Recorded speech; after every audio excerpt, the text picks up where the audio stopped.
YouTube. Today we're going to be talking about different types of frame materials on handguns. And before we get started, I'm going to let you know that none of these handguns are loaded. I safety checked them, and as I picked them up, I will show you they're not loaded and we're safe to make this video. So what's the topic for today? We're going to talk about metal frame handguns on the left and polymer frame handguns on the right. And this isn't a comparison of different brands, different calibers, or different types of firing system. We're strictly talking about the frames and what they're made of. So we're not going to get into a caliber debate or brand debate or anything, even though all these guns here happen to be chambered in the Lord's caliber 45 ACP, because that's just what I prefer. So we'll start off with the older ones here, and we're going to get into the metal frame ones. And what I have here, I'll show you first, it's not loaded, is a Colt 1911. This is just a regular plain Jane Colt 1911 chambered in 45 ACP. Now I've tried to pick a variety of different ones here, and this is a carbon steel blued finish handgun here, chambered in 45 ACP. It's semi-automatic, and it's a very reliable. It's been around for well over 100 years, and they still make these to this day. Now, what are some advantages of having a steel frame handgun? The first advantage is going to be what many people think of as strength. It's a very strong, steel is very strong. It doesn't give any kind of flex or anything, but we'll get into that here in a little bit. One of the biggest advantages I see to a steel framed handgun is going to be the weight. It all depends on what scenario you're using your handgun for, with which one you're going to pick, but weight is a big deal when you're talking about maybe competition shooting or possibly getting back on target. Something that weighs a lot more is going to absorb a lot more of the felt recoil, so you're going to have a lot less muzzle rise when you shoot this a steel frame gun, and you're going to be able to shoot faster and more accurately. And that's just a fact, Jack. A heavier frame is definitely going to make you get back on target a lot faster. One of the other advantages that a lot of people see, and this is all personal preference, folks, this isn't the law of the land, is the looks of them. You'll see that most of the polymer guns all look the same, and when you get into these metal frame guns, you have the ones with the pretty wood grips on them and the pretty finishes, the shiny blued finishes and all that, and just a very good, aesthetically pleasing look to them on the metal frames.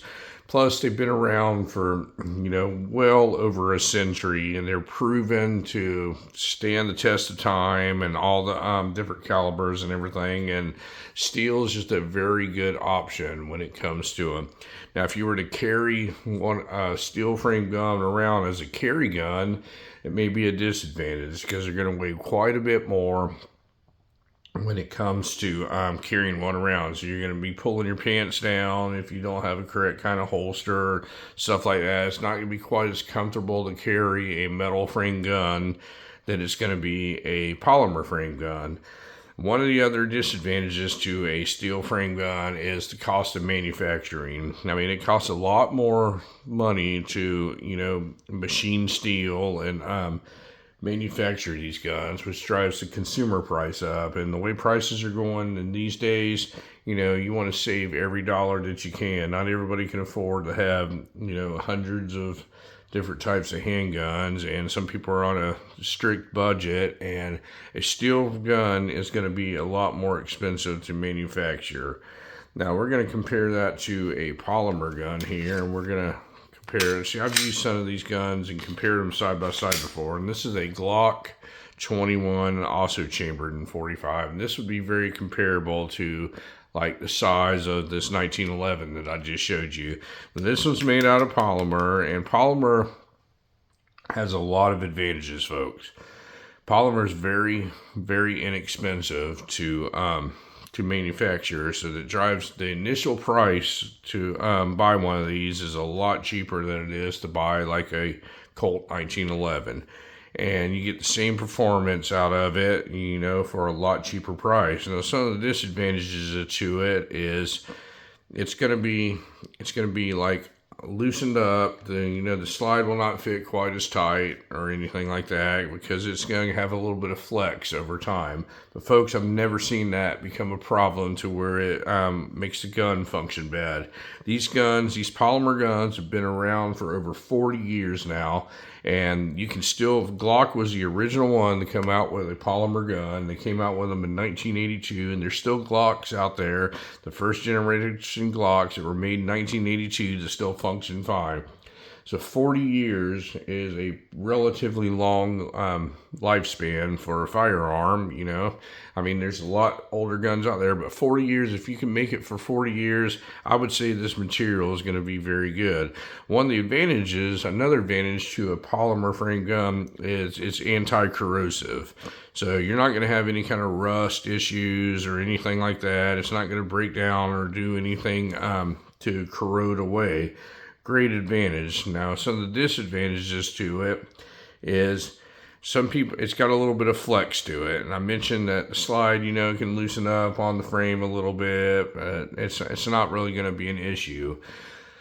As far as the anti-corrosive goes, I wouldn't say that that's a huge advantage because the slide itself is going to be made out of steel, the barrel is going to be made out of steel, and you still have to maintain it and keep it oiled and all that. Now, the simplicity of being able to manufacture these things causes the cost to come way down, and it makes these polymer frames a lot more affordable than a regular steel frame or alloy frame. It's just a lot easier to manufacture these things. You can mass produce these a lot cheaper than you can a steel or alloy frame gun. Now, as far as the flex goes, I've heard that people say that the polymer frames flex and they absorb recoil. That's absolutely not true. The flex on the polymer frame has nothing to do with absorbing recoil. These things are going to have, since they're a lot lighter, this is a lot lighter than this 1911 here, and they're both relatively the same size, this is going to have a lot more felt recoil. But folks, there's an old saying that it's not the arrow, it's the Indian, and whatever you train with is going to be what you shoot and you're the most proficient with.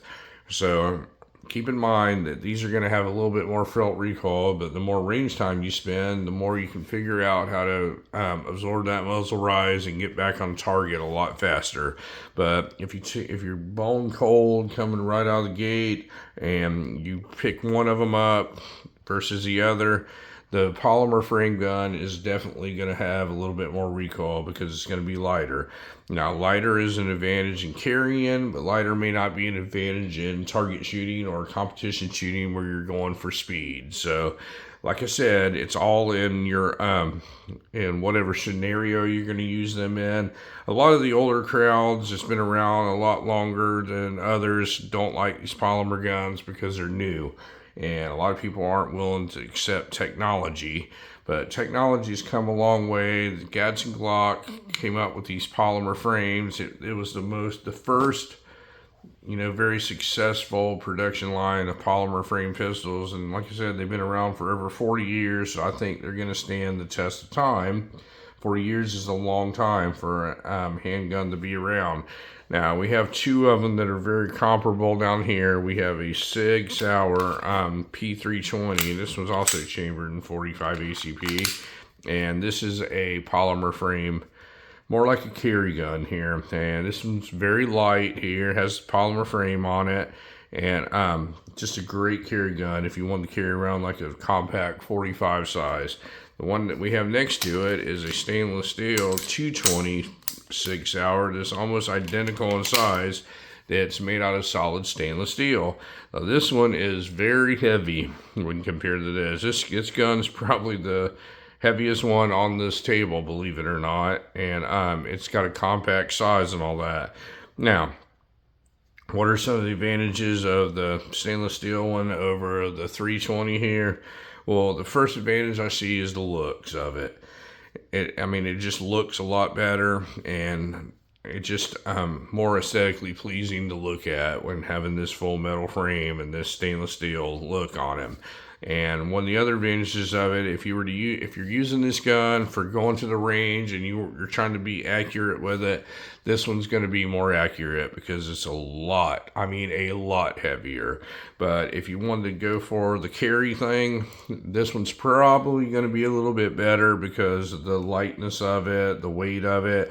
It's easier to carry around. It's more comfortable to carry around. I'm not saying you can't carry around steel frame or alloy frame guns, folks, but there's no doubt about it. There is going to be a weight difference. Now, polymer, a lot of people think of plastic as being fragile, and it's not. It doesn't break down under corrosion, and it's not going to just crack on impact or anything like that. It does have a little bit of flex to it, which gives it a little bit of forgiveness when it comes to absorbing the shock of a cartridge going off in it.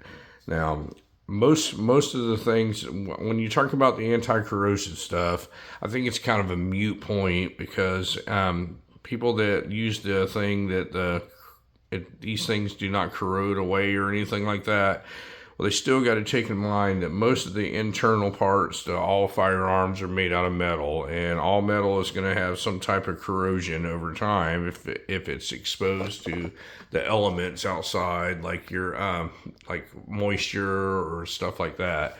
So it is going to break down. You do have to maintain them a lot. Now, another advantage I see over the polymer frame over the steel frame ones is the majority of them, not every one of them, the majority of these are a lot easier to maintain. They're a lot easier to break down. They're very simple. There's a lot less moving parts in them. So it's a lot easier to take these apart and clean them and keep them lubricated than it is usually the steel frame ones. The steel frame ones seem to be a little more complicated. They have more moving parts in them, and they're a little bit harder for like a novice person to take apart and stuff and to maintain. Plus, you have to make sure these are oiled down. If you have like a blued finish here, you got to make sure that you keep that oiled down and all that, or the blued carbon steel will definitely show signs of rust and corrosion and stuff. Stainless, not as much, but it will. People don't understand stainless steel will rust if you don't take care of it. Carbon steel is definitely going to rust if you don't take care of it. These polymer frames here, they're never going to rust. One of the other things that a lot of people don't understand is aesthetics and looks do mean a lot to people.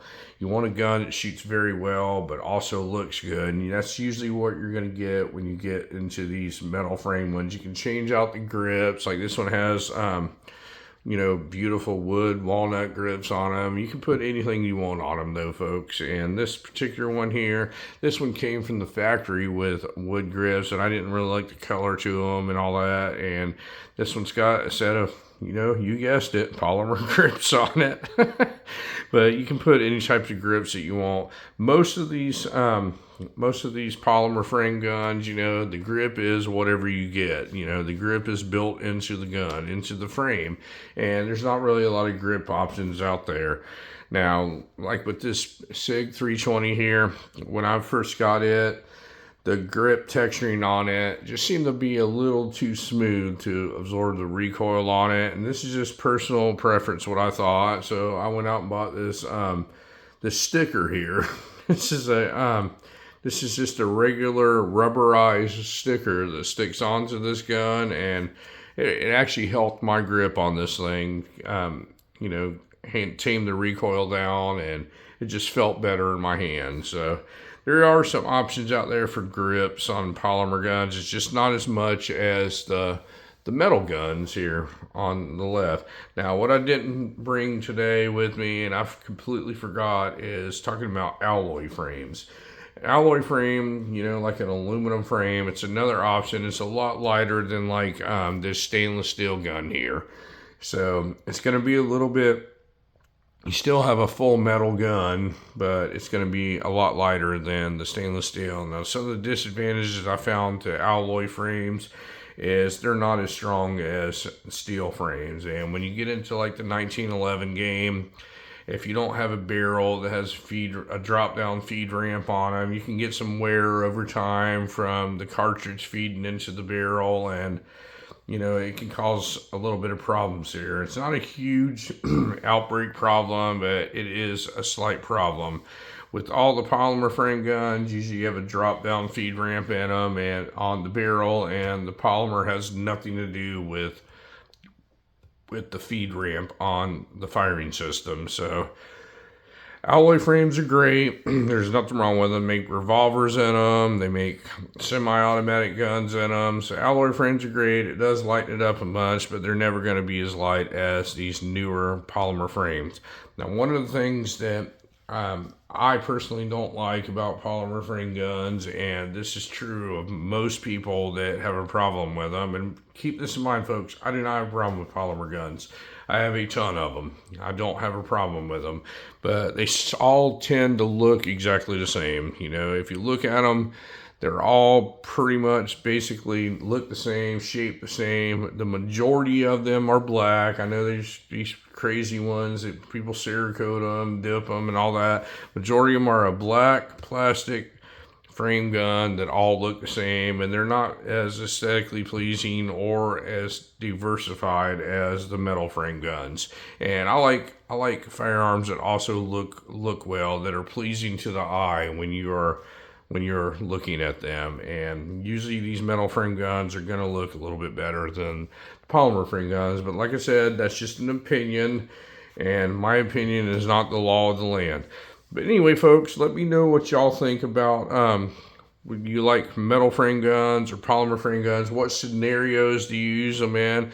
Also, I'm going to mention that a lot of these polymer frame guns that they have out today, like this P320, they have a version that is tungsten infused. I have one of those also that makes it a lot heavier, and it feels just like you're shooting a metal frame gun. Like if you were competition shooting, they want to add weight to it to tame some of that muzzle rise and that recoil down. So there are options out there with stuff like that. If you think these polymer guns are too light for your competition shooting, and they may be in some cases, there are options to go with the polymer frame stuff. But which one do you like? Do you like metal frame guns or do you like polymer frame guns? Let me know, and thank you very much for watching my video today, and you folks have a great day.